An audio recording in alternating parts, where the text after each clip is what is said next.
पण राष्ट्रवादी तुमच्यासोबत आल्यामुळे म्हणजे त्या सरकारमध्ये एकत्र आल्यामुळे म्हणजे शिवसेनेचं सगळ्यात जास्त नुकसान झालं असं सध्याचं चित्र आहे।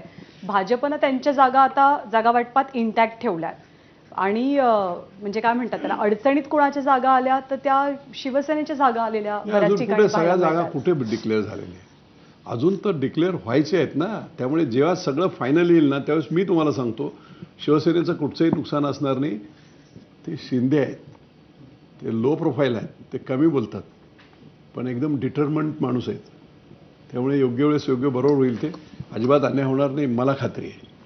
आता संदर्भासह स्पष्टीकरण तुम्हाला असा प्रश्न आहे की जेव्हा तुम्ही बंड केलं त्यावेळी तो बंड एकनाथ शिंदेंच्या जास्त पाठिंब्याने होतं की नेमकं देवेंद्र फडणवीस कुणाच्याच पाठिंब्याने? माझी सद्विवेक बुद्धी आणि हे मला घडवायचं आहे। महाराष्ट्रात प्रस्थापितांच्या विरुद्ध लढायचं आहे आणि रिझल्ट द्यायचे आहेत। अख्ख्या महाराष्ट्रात एक संदेश जाईल म्हणून माझं त्यावेळी असा एक मेसेज फिरला गेला की बाबा की एकनाथ काय बोलताना कोणी बोलत होतं, कोणी स्क्रिप्ट लिहिलंय, कोणी हे लिहिलंय, ते स्क्रिप्ट काही नव्हती। पण शेवटी तुमचं बंड थंडच झालं ना शेवटी। मग नाही असं आहे ना की लार्जर व्यापक हित कशामध्ये आहे? मला वाटते की बाबा हे झुंडूशाही याच्या विरुद्ध कुटुंबशाही याच्या विरुद्ध लढायचं, पण ते लढत असताना जर महाराष्ट्राचं नुकसान होत असेल आणि महाविकास आघाडीला मदत होत असेल तर नाही थांबलं पाहिजे। मला या व्यापक हिताच्या दृष्टीने घेतलेला तो निर्णय आहे आणि त्याच्यावर तो निर्णय घेताना मी तळसुद्धा केला आणि माझी सगळी कामं मार्गी लावून घेतली। आश्चर्य लोकांना आश्चर्य ह्याचं वाटतं की तो पिरियड जो आहे ना तो अगदी 10-15 दिवसाचा आहे। तुम्ही पहिल्या दिवशी चॅलेंज दिलं आणि 15व्या दिवशी मॅन केले तलवार। परत मी सांगतो तुम्हाला, निर्णय माझे मी कधीच आयुष्यात बदलत नाही। मी भर सभेत 40,000 लोकांच्या समोर सांगितलं, मुख्यमंत्री महोदय आणि अजितदादा दोघांनाही सांगतोय, माझ्या आयुष्यात मी सेल्फ मेड आहे। राजकारण असेल, बिझनेस असेल, जो निर्णय मला वाटतो तो सिक्स सेन्सने मी घेतला ना की मी तिथे यशच मिळवतो। मला माहीत होतं मी जिंकणार, तरी मी माघार एवढ्यासाठी घेतोय की शब्द ठेवला पाहिजे आणि तुम्ही व्यतीतून लार्जर इंटरेस्ट काय, व्यापक हित कशामध्ये आहे।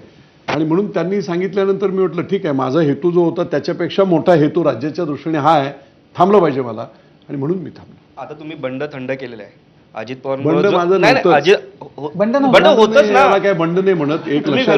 एक संकल्पना मनात घेऊन केलेली लार्जर इंटरेस्टची गोष्ट कदाचित मी तुम्हाला सांगतो, हे जर इथे यशस्वी झालं असतं तर सगळ्या प्रस्थापितांच्या विरुद्ध अख्ख्या महाराष्ट्रात नवीन लोक उभे राहिले असते।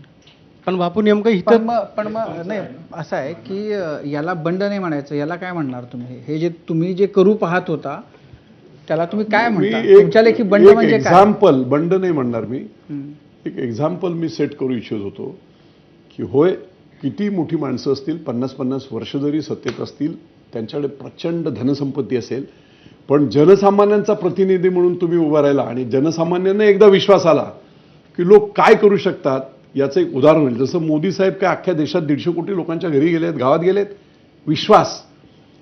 आणि मला तेच नेमकं दाखवायचं होतं की लोकांचा जो प्रचंड विश्वास आहे, आजही मी जे सांगितलं त्याच्यावर 100% लोकांचा विश्वास।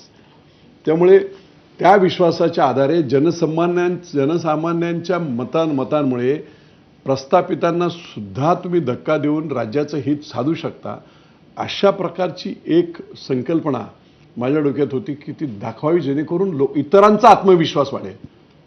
पण हे